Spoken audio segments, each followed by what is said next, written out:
Alright guys, go check out the first two parts of this interview where Adam talks about where he sees Peyton Manning go. Also, check out the second part where he talks about the Saints bounty it. This third part is about our team's willing to give up too much for Robert Griffin. That's what it was about on Wednesday when I actually did the interview, and I've just been posting parts of it since Thursday actually.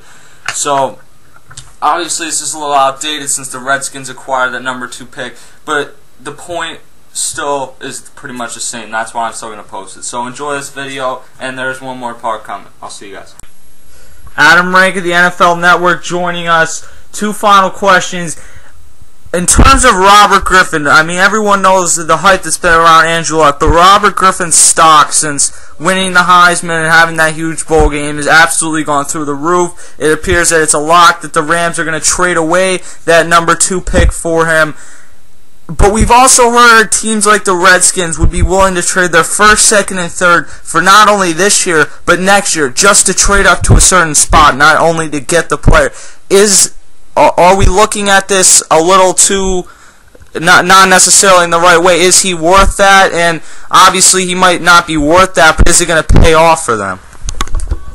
Well, when you're a team like the Redskins who's been starved for a quarterback for so long, you're going to have to do something pretty desperate. And the history is there of these teams making bold moves like this for a guy who looks like a can't-miss prospect. And I would say you go back to the Ryan Leaf era, how much the Chargers had to pay to move up just one spot. They went from 3 to 2. They switched with the Cardinals. They gave up all these picks. They were giving up actual NFL players, guys like Eric Metcalf, who were in the game. And they gave up just to move up one spot. So it's not inconceivable that the Redskins would be offering up a lot, because the Browns have been slow playing this. They've been very kind of hands-off. They've said, hey, you know what, if we have to go for Max Flynn, we'll go with him. If we got to go with Tannehill, we'll go with him. We've got options. And so they're trying to keep the market down, but you're absolutely correct.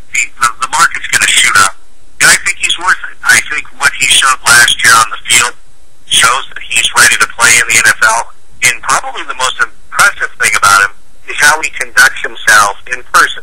Now, I had a chance to be at the Super Bowl for NFL.com Live, and we had Robert Griffin on the set, and I thought he really impressed me.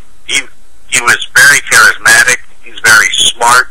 This is a guy that's going out and getting his law degree, so he's a can't-miss guy as a can't-miss can be. And in a world, if Andrew Luck had come out last year, there would be no doubt that the Colts would be drafting this guy number 1. And I still think the Colts should probably at least think about it, going after him, although I think Andrew Luck ultimately would be the better quarterback. But Robert Griffin is right there, and any team that gets him is going to get a bona-fied superstar. And if it's the Redskins, he's going to make that team a lot better. If it's the Cleveland Browns, he's going to make that team a lot better. Whatever the price turns out to be, I think in the long run, when we look back, we're not going to think about what they gave up, but we're going to be like, you know what?